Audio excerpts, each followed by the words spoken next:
407장 찬양하시면서 1월 26일 금요일 새벽기도에 시작하겠습니다. 찬송 407장입니다.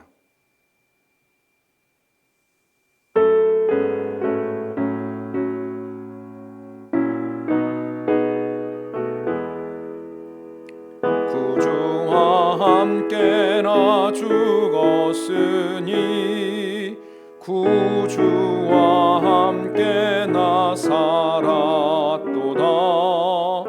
영광의 그날에 이르도록 언제나 주만 바라봅니다. 언제나 주는 날 사랑하사 언제나 새 생명 주시나니 영광의 그날에 이르도록 언제나 주만 바라봅니다. 마음속에 시험을 받을 때와 무거운 근심이 있을 때에 주께서 그때도 같이 하사 언제나 나를 도와주시네. 언제나 주는 날 사랑하사 언제나 새 생명 주시나니 영광의 그날에 이르도록 언제나 주만 바라봅니다. 뼈 아픈 눈물을 흘릴 때와 쓰라린 마음으로 탄식할 때 주께서 그때도 같이 하사 언제나 나를 생각하시네. 언제나 주는 날 사랑하사 언제나 새 생명 주시나니 영광의 그날에 이르도록 언제나 주만 바라봅니다. 내 몸의 약함을 아시는 주 못 고칠 질병이 아주 없네. 외로운 날이나 기쁜 때나 언제나 나와 함께 계시네.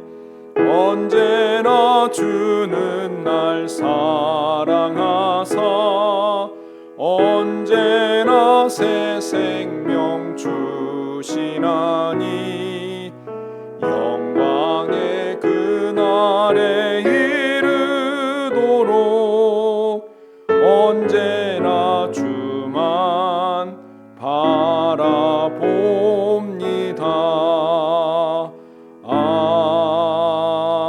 아멘. 오늘 우리에게 주시는 하나님 말씀은 욥기 16장 말씀입니다. 욥기 16장 1절부터 22절까지의 말씀 저와 함께 봉독하겠습니다. 함께 봉독합니다. 욥이 대답하여 이르되 이런 말은 내가 많이 들었나니 너희는 다 재난을 주는 위로자들이로구나. 헛된 말이 어찌 끝이 있으랴. 내가 무엇에 자극을 받아 이같이 대답하는가. 나도 너희처럼 말할 수 있나니 가령 너희 마음이 내 마음 자리에 있다 하자. 나도 그럴듯한 말로 너희를 치며 너희를 향하여 머리를 흔들 수 있느니라. 그래도 입으로 너희를 강하게 하며 입술의 위로로 너희의 근심을 풀었으리라. 내가 말하여도 내 근심이 풀리지 아니하고 잠잠하여도 내 아픔이 줄어들지 않으리라. 이제 주께서 나를 피로하게 하시고 나의 온 집안을 패망하게 하셨나이다. 주께서 나를 시들게 하셨으니 이는 나를 향하여 증거를 삼으심이라. 나의 파리한 모습이 일어나서 대면하여 내 앞에서 증언하리이다. 그는 진노하사 나를 찢고 적대시하시며 나를 향하여 이를 갈고 원수가 되어 날카로운 눈초리로 나를 보시고 무리들은 나를 향하여 입을 크게 벌리며 나를 모욕하여 뺨을 치며 함께 모여 나를 대적하는구나. 하나님이 나를 악인에게 넘기시며 행악자의 손에 던지셨구나. 내가 평안하더니 그가 나를 꺾으시며 내 목을 잡아 나를 부서뜨리며 나를 세워 관역을 삼으시고 그의 화살들이 사방에서 날아와 사정없이 나를 쏘므로 그는 내 콩팥들을 꿰뚫고 그는 내 쓸개가 땅에 흘러나오게 하시는구나. 그가 나를 치고 다시 치며 용사같이 내게 달려 드시니 내가 굵은 배를 꿰매어 내 피부에 덮고 내 뿔을 티끌에 더럽혔구나. 내 얼굴은 울음으로 붉었고 내 눈꺼풀에는 죽음의 그늘이 있구나. 그러나 내 손에는 포학이 없고 나의 기도는 정결하니라. 땅아 내 피를 가리지 말라. 나의 부르짖음이 쉴 자리를 잡지 못하게 하라. 지금 나의 증인이 하늘에 계시고 나의 중보자가 높은 데 계시니라. 나의 친구는 나를 조롱하고 내 눈은 하나님을 향하여 눈물을 흘리니 사람과 하나님 사이에와 인자와 그 이웃 사이에 중재하시기를 원하노니 수년이 지나면 나는 돌아오지 못할 길로 갈 것임이니라. 아멘. 할렐루야. 오늘 하루도 우리 주님과 함께 하시는 행복한 하루가 되시기를 주님의 이름으로 축복합니다. 욥기 16장 말씀, 엘리바스의 두 번째 말에 대한 욥의 대답입니다. 친구들의 무정하고 무익한 말에 대해서 욥이 경멸하고 자신의 고난으로 인해서 하나님 앞에 한탄하는 그런 내용이 기록되어 있습니다. 욥은 자기에게 무익한 말만 늘어놓는 친구들이 원망스럽다 말하고 있습니다. 자신에 대한 동정심은 그야말로 털끝만큼도 없는 것 같은 친구들, 그 친구들에게 오늘 뭐라고 이야기하냐면 너희는 다 재난을 주는 위로자들이다 이렇게 이야기하고 있습니다. 위로를 한답시고 왔는데 위로가 아니라 짐만 된다는 거예요. 그 짐의 수준이 재난과 같은 수준이라고 이야기하고 있습니다. 고통 속에 있는 자신을 위로하기는커녕 정죄하기에 급급한 친구들, 그 친구들에 대한 원망이 오늘 말씀 가운데에 담겨져 있습니다. 그리고 욥은 다시 자신을 고난에 처하게 하신 하나님을 향해서 한탄합니다.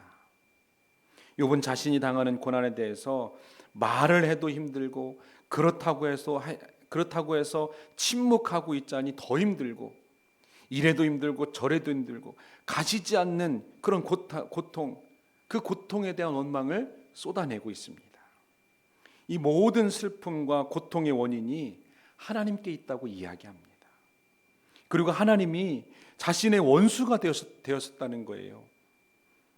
그래서 얼마나 끔찍하고 잔인한 일을 자기에게 행하고 계신지 마치 고발하듯이 궁시렁궁시렁 거리듯이 이야기하고 있는 말씀이 오늘 욥기 16장 말씀입니다.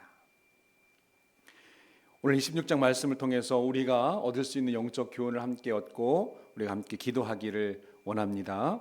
첫째로 아는 것보다 적용하는 것이 더 중요합니다. 우리가 어떤 사실에 대해서, 특별히 진리에 대해서, 더 특별히 하나님의 말씀에 대해서 아는 것 참 중요하지요. 힘써 알자고 호세아 선지자는 얘기하지 않았습니까? 그런데 우리가 하나님의 말씀을 힘써 아는 것도 참 중요한데 힘써 알게 된 그 말씀이 내 자신과 내 삶 가운데에 적용되어지는 것이 참으로 중요하다는 거예요. 오늘 말씀 16장 첫 번째 부분에 보면 엘리바스가 같은 말을 다시 한번 욥에게 이야기하니까 욥은 엘리바스와 그 친구들에게 원망을 합니다. 했던 말 또 하고, 한 사람이 하면 엘리바스가 하면 빌다시 하고, 빌다시 하면 소발이 하고, 그것도 끝나지 않고 다시 세트가 반복되듯이 엘리바스가 또 얘기하는데 또 똑같은 얘기예요. 자기에게 원망을 하는, 자기를 지적하고 정죄하는 말만 반복해서 하는 겁니다. 왜? 욥이 못 알아듣는다고 생각하니까요. 그러자 욥이 뭐라고 얘기했다고요? 너희는 다 재난을 주는 위로자들이다라고 얘기했잖아요. 엘리바스, 빌닷, 소발, 욥을 위로하기 위해서 찾아왔어요. 그래서 처음 찾아왔을 때 7일 동안은 서로 말도 없이 울기만 했어요. 그런데 한 명씩 말하기 시작하면서 욥에게 위로가 되기는커녕 오히려 더 고통만 가중하고 있습니다. 욥을 더 괴롭게 하고 욥의 슬픔을 가중시키는, 오죽했으면 욥이 너희는 나에게 재난이다, 재난. 위로한답시고 왔는데 위로는 안 되고 재난만 된다. 차라리 아무 말 없이 7일 동안 같이 주저앉아서 죄를 뒤집어쓰고 울어줬을 때 그때 말고는 나에게 위로가 되지 않는다. 이렇게 말하고 있는 거죠. 친구들에게 욥이 이렇게까지 말하게 된 이유가 뭘까요? 그것은 그들이 의도적으로 그렇게 했기 때문은 아닙니다. 그리고 친구들의 말이 모두 악한 것도 아니에요. 욥의 친구들의 말을, 욥을 괴롭힐 의도는 전혀 없었습니다. 그들의 말에는 매우 중요한 진리들이 담겨져 있어요. 그들의 말은 신명기 말씀의 관점에서 나오는 이야기들입니다. 다시 말하면 요즘으로 말하자면 성경적 근거가 있는 말이라는 거예요. 또 그들의 말이 일반적인 상황에서 주어졌다면 그야말로 나무랄 데 없는 아주 훌륭한 말입니다. 권면이 될 수 있고 때로는 책망이 될 수 있고 방법이 될 수가 있습니다. 다만 문제가 뭡니까? 그들이 자신들이 알고 있는 그 진리를 특수한 상황에까지 잘못 적용하고 있다는 겁니다. 그들의 말에는 대부분 진리였습니다. 하지만 그것을 욥에게 잘못 적용하고 있기 때문에 그들은 진리를 가지고도 욥에게 아무런 도움도 되지 않고 위로도 되지 않고 고통만 가중시키며 욥을 번뇌하게 고민하게 만들고 있다는 거예요.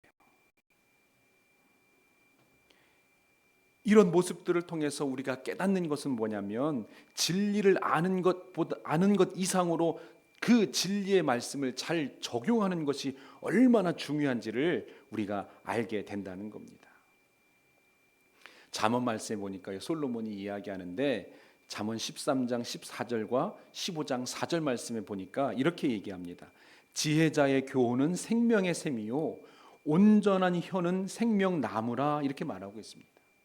지혜자가 이야기하는 것, 지혜자의 권면을 잘 들으면 그 안에 생명의 샘이 있다는 거예요. 그리고 온순한 혀, 지혜로운 혀를 이야기하겠지요. 진리를 아는 말을 이야기할 것입니다. 그것은 생명나무와 같다 이렇게 말하고 있습니다. 이 말씀과 같이 진리의 말씀을 잘 적용하면 생명수를 만날 수 있고 생명나무를 만날 수가 있다는 거예요. 매우 큰 유익을 얻을 수 있다는 말이지요. 하지만 아무리 귀한 진리라고 해도 그것을 잘못 적용하면 생명나무가 아니라 독화살이 될 수도 있고 독버섯이 될 수 있다는 겁니다. 우리는 진리의 말씀을 알기 위해서 힘써야 됩니다. 힘써 여호와를 알아야 되고 힘써 말씀을 알아야 됩니다.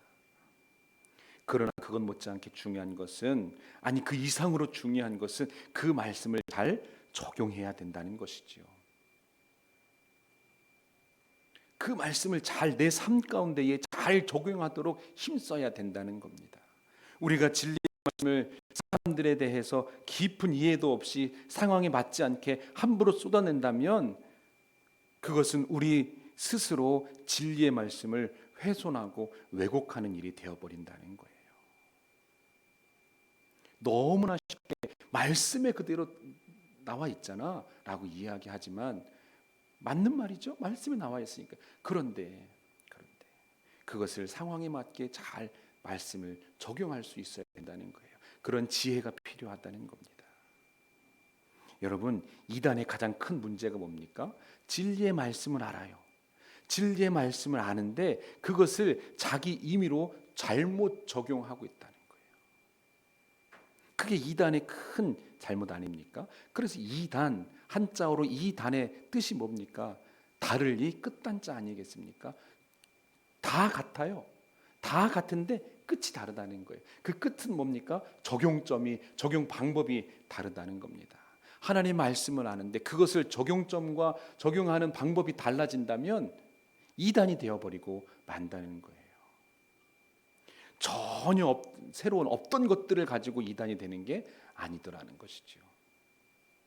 하나님 말씀을 힘써 하시기를 주님의 이름으로 축복합니다. 그런데 그 말씀이 내 자신과 내 삶 가운데에 온전하게 올바르게 적용되게 하는 것, 그것 또한 더 열심히 힘쓰시기를 주님의 이름으로 축복합니다. 둘째로 우리 모든 인생의 주인은 하나님이십니다. 하나님 말씀을 바로 알고 그 말씀을 내 삶 가운데 온전하게 적용하기 위해서는 하나님이 내 삶 가운데의 주인이 되어 주셔야 된다는 거예요. 나는 객체가 되고 나는 내 인생의 객체가 되고 하나님께서 내 인생의 주체가 되어 주셔야 된다는 겁니다. 7절 이하의 말씀을 쭉 보면 자신이 처한 곤고한 상황에 대해서 욥이 탄식을 하는 내용이 나옵니다. 뭐라고 탄식하냐면 자신은 피곤하게 되었다는 거예요. 자신은 패망하게 되었다는 겁니다. 시들게 되었고 파리하게 되었고 찢어지고 모두에게 원수가 되었고 경건하지 않은 자와 악인들의 손에 던져진 신세가 되었다. 이런 탄식들을 쭉 늘어놓고 있습니다. 그런데 욥의 이런 탄식들을 가만히 보면 자기 자신이 처한 모든 상황들을 만든 주체가 누구이냐? 주체가 하나님이라고 이야기합니다. 그래서 주께서 이렇게 하시고 주께서 이렇게 하시고 주께서 이렇게 하셨다라고 이야기합니다. 주께서 이렇게 하시고 그가 이렇게 하시고 그는 이렇게 하셨다. 다시 말하면 무엇인가 지금 불만을 토로하고 탄식을 하고 이야기하고 쏟아내고 있지만 욥은 자신에게 일어난 모든 상황이 전적으로 하나님의 섭리와 하나님의 허락 아래 이루어진 것을 고백하고 있는 겁니다. 뭔가 불만스럽고 아프고 힘들고 좌절스럽지만 여전히 하나님께서 하시는 일이라는, 내 삶의 주체가 하나님이시라는 것을 이야기하고 있는 거죠. 자신의 비참한 현실뿐만 아니라 자신에게 일어나는 모든 일들을 하나님의 인도와 섭리로 알고 있다는 겁니다. 그래서 엄청난 고난의 순간에도 욥은 뭐라고 고백합니까? 욥기 1장 21절에서 이렇게 고백했어요. 내가 모태에서 알몸으로 나왔은즉, 옛날 개역 성경에는 적신으로 왔다 그랬죠. 알몸으로 나왔은즉 또한 알몸이 그리로 돌아가올지라. 주신 이도 여호와시요 거두신 이도 여호와시니 여호와 이름이 찬송을 받으실지니이다 라고 했습니다. 자신이 왜 고난을 당해야 하는지 알지 못하지만 내 삶 가운데 일어나는 모든 일은 하나님께서 하시는 일의 결과라는 겁니다. 이러한 분명한 인식이 욥에게 있었다는 거예요. 다만 고난 중에 그토록 번민하고 혼란스러운 것은 왜 이렇게 하시는지 그 이유를 알지 못하기 때문이지요. 이번 우리의 인생의 주인은 바로 하나님이시라는 것을 우리에게 온몸으로 말해주고 있습니다. 그렇다면 모든 문제 해결 또한 하나님으로부터 온다는 사실도 우리가 기억해야 합니다. 하나님 우리 인생의 주인이시라면 하나님이 그 선하신 뜻대로 우리의 삶의 방향도 이끌어 가신다는 겁니다. 우리 인생이 우리 뜻대로 되지 않는 것 어쩌면 너무도 당연하지요. 하나님의 계획하심과 인도하심으로 우리의 삶을 온전하게 이끌어 가시기 때문입니다. 너무 잘 아는 말씀이죠. 잠언 16장 9절 말씀, 사람이 마음으로 자기의 길을 계획할지라도 그의 걸음을 인도하시는 이는 여호와시니라 라고 말씀합니다. 나를 향하신 하나님의 뜻을 구하고 찾고 두드려야 됩니다. 문제가 오면 하나님께로 가야 합니다. 우리 인생에 대한 하나님의 주권과 섭리를 인정해야 합니다. 그래야 하나님 앞에 바로 설 수가 있습니다. 환난이 닥쳐오더라도 끝끝내 성공할 수 있는 인생이 될 수 있다는 것이죠. 우리 삶의 주인으로 하나님을 내 삶의 주체로 모시는 그런 믿음이 되시기를 주님의 이름으로 축복합니다. 끝으로 우리에게는 하나님에 대한 이해가 아니라 하나님에 대한 믿음이 필요합니다. 우리는 하나님을 이해하려고 하면 안 되는, 우리는 하나님을 이해하려는 것이 아니라 하나님을 믿어야 된다는 겁니다. 17절 말씀에 보면 욥이 이렇게 얘기해요. 그러나 내 손에는 포학이 없고 나의 기도는 정결하니라 라고 주장합니다. 무슨 얘기냐면 자신은 하나님과 사람들로부터 공격을 받을 만한 죄를 지은 적이 없다라는 주장이죠. 욥은 하나님께서 자신을 얼마나 가혹하게 대하시는지, 비참하게 만드셨는지를 하소연합니다. 왜 하나님께서 자기를 그러한 혹독한 상황에 처하게 하셨느냐며 하고 하나님께 하소연하고 있는 거예요. 그리고 17절에서 다시 한번 자기 자신의 결백을 주장하면서 고난을 주신 이유를 알게 해달라고 합니다. 하나님은 욥의 소망을 철저하게 외면하시죠. 욥기를 보면 욥에게 아무런 대답을 주시지 않습니다. 하나님, 제가 왜 이런 고난을 당해야 되지요? 하나님은 대답하지 않으십니다. 한참 뒤에 하나님께서 욥에게 나타나셨을 때도 그때도 욥의 고난의 원인에 대해서 일절 언급하시지 않으십니다. 다만 하나님의 능력과 주권에 대해서만 말씀하십니다. 말씀을 통해서 우리가 깨달을 수 있는 것은 뭐냐면 하나님께서 우리에게 요구하시는 것은 우리가 처한 상황에 대해서 이해하기를 하는 것, 그것을 원하시는 것이 아니라 그럼에도 불구하고 믿음을 갖기를 원하신다는 거예요. 하나님께서 어떻게 하나님께서 이러한 상황을 우리에게 주셨을까? 그렇게 이해하려고 드는 것이 아니라 하나님의 선하신 뜻이 있음을 믿는 믿음을 하나님께서 원하신다는 겁니다. 어느 정도 납득할 수 있고 어느 정도 가능성이 있어 보여야만 따라 나설 수 있는 그런 신앙이 아니라 이해할 수 없음에도 믿는 신앙이 되어야 한다는 거예요. 아브라함을 하나님께서 부르셨죠. 그때 당시 아브라함 무자였습니다. 그래서 아들을 약속하셨습니다. 25년이나 지나서야 그때 그 아들을 이삭을 주셨습니다. 그런데 어느 날 갑자기 하나님이 아브라함에게 이삭을 바치라, 번제로 바치라 그랬습니다.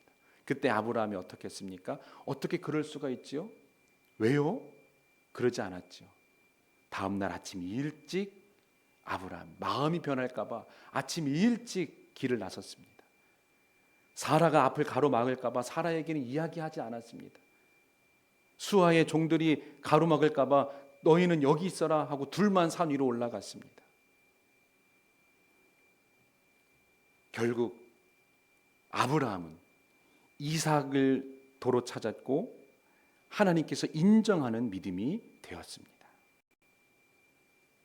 납득할 수 있는 믿음이 아니라 그럼에도 불구하고 아브라함처럼 그럼에도 불구하고 다니엘의 세 친구처럼 그니 아니하실지라도 라고 하는 믿음, 그 믿음으로 하나님 앞에 더 가까이 나아가시는 저와 여러분이 되시기를 주님의 이름으로 축원합니다. 기도하겠습니다. 하나님 감사합니다. 오늘 하루도 주님 손 꼭 붙잡고 믿음으로 살아가는 복된 하루가 되게 하여 주시옵소서. 말씀을 힘써 알 때 그 말씀을 내 삶 가운데에 온전하게 적용할 수 있는 믿음과 용기도 허락하여 주시옵소서. 내 삶의 주인으로 하나님을 모시고 하나님에 대해서 이해하는 것이 아니라 믿음으로 순종하며 따라가는 복된 믿음의 삶이 되게 하여 주시옵소서. 오늘 하루의 삶도 우리 주님 우리를 책임져 주실 줄 믿고 감사드리며 예수님의 이름으로 기도합니다. 아멘. 하늘에 계신 우리 아버지여, 이름이 거룩히 여김을 받으시오며 나라 임하옵시며 뜻이 하늘에서 이룬 것 같이 땅에서도 이루어지이다. 오늘날 우리에게 일용할 양식을 주옵시고 우리가 우리에게 죄 지은 자를 사하여 준 것 같이 우리 죄를 사하여 주옵시고 우리를 시험에 들게 하지 마옵시고 다만 악에서 구하옵소서. 대개 나라와 권세와 영광이 아버지께 영원히 있사옵나이다. 아멘. 오늘 말씀을 기억하시면서 우리가 함께 기도하기를 원합니다. 먼저 교회를 위해서 기도하겠습니다. 성전 건축을 위해서 기도하겠습니다. 백백 프로젝트 200일 성경 통독, 그리고 주일에 있을 신년 부흥 성회를 위해서 기도하겠습니다. 강사이신 이선희 교수님을 위해서도 기도하겠습니다. 성도들의 신앙 성장과 성숙을 위해서 기도하시고 생업의 축복과 또 영육의 강건함을 위해서 기도하시고 자녀들의 믿음을 위해서, 자녀들의 앞날을 위해서 기도하시고 학업과 직장과 군복무로 가정을 떠나 있는 자녀들을 위해서 기도하시고 주의 종과 종의 가정을 위해서 기도하시고 각자의 기도 제목들을 가지고 함께 기도하겠습니다. 하나님 아버지 감사합니다. 오늘도 우리와 함께 하셔서 하나님 말씀으로 우리의 삶을 인도하여 주시니 주님 감사합니다. 믿음으로 말씀만 붙잡고 나아갈 때에 그 말씀을 우리 삶 가운데 온전하게 적용하는 복된 삶이 되게 하여 주시옵소서. 우리 교회가 그 말씀대로 굳게 세워지는 교회 되게 하여 주시고 그 말씀을 온전히 증거하는 복된 재단 되게 하여 주시옵소서. 속히 구원방주를 세울 수 있도록 하나님 친히 합당한 곳으로 우리를 인도하여 주시옵소서.